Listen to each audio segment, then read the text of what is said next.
So why now? Why singing? Why music? I don't even think I have a lot of the answers. I know that I have been recording like music voice notes, like singing, for years. I have hundreds of them on every phone I've owned. This is the most personal part of me and private part of me, and it's a part of me I've kept so secret and so like to myself. But after kind of deciding that I don't want to write as much, that's not, I don't want that to be my main thing, I was given the liberation and the freedom when I thought, well, you know, it's this tiny voice in me said, what about music?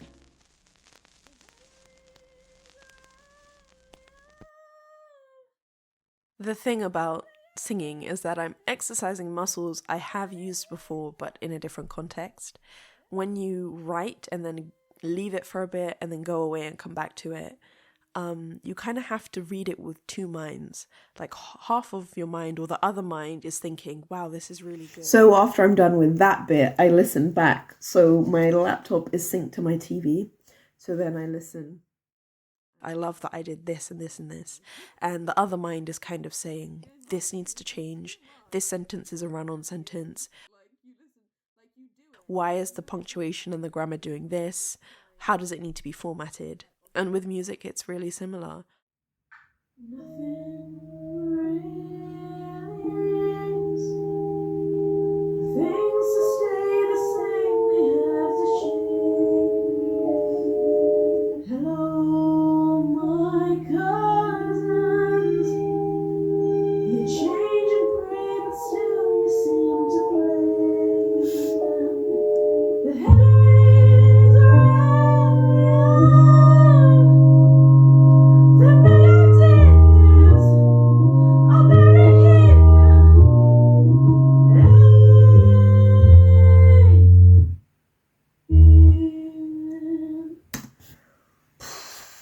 It might surprise you to know that one of the first things I do before I even come up with the book idea or the business idea or the social media profile or any of that stuff is I design the media. Everything Everywhere All at Once, the first thing I designed was the thumbnail.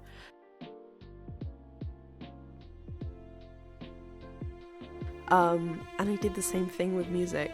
I've designed the cover, the cover album, and here it is. Ta-da!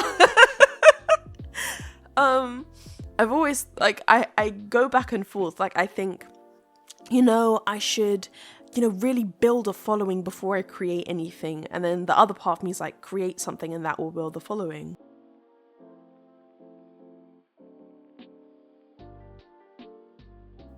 My mom had the like older Destiny's Child kind of albums, and I remember just being so enraptured with her voice and thinking, you know, she has such a gorgeous voice, whoever this is. And then I finally made the connection when I was watching the movie The Fighting Temptations, and then my mum was like, that lady is the lady in the album, that's her name's Beyoncé. And I was like, what? And the obsession began. Who then passed it down to her daughter. And I think what I love about like listening to her is seeing the phases that her voice goes through from like wanting to riff all the time and, you know, being very bold to being very gentle or raspy or powerful depending on what the song requires. And I think what I was drawn to is that she's not singing, she's acting. And I think the best singers are able to act with their voices. They're able to make their voice into a character. And that just married with so much that I enjoyed and believed in as it pertained to performance. And I want to do that too. The voice and the art. But it does. I don't know, like, it feels scary to say that, like, the child the child part of me is like, we've been waiting like we've been waiting like a decade for her to decide to sing and, you know, make this her thing. Like, it's so scary, but at the same time it's like, you know, when you get a, like, you move into a new apartment or you get a new house and you're like, you know, I can make this space whatever I want to make it. Like, it's my space, I can do what I want with it. With music, it's the same thing. Like, I can chuck paint on a wall. And, you know, I may leave it and think, you know, that was rubbish, and then come back to it and be like, you know what, that's Jackson Pollock right there. Yeah. So it's such a weird feeling to have arrived at this place, but I have. And it's something I want to document. It's something I want to share. Goodbye to what has been. Pretty house that we never settled in. A funeral for fair weather men.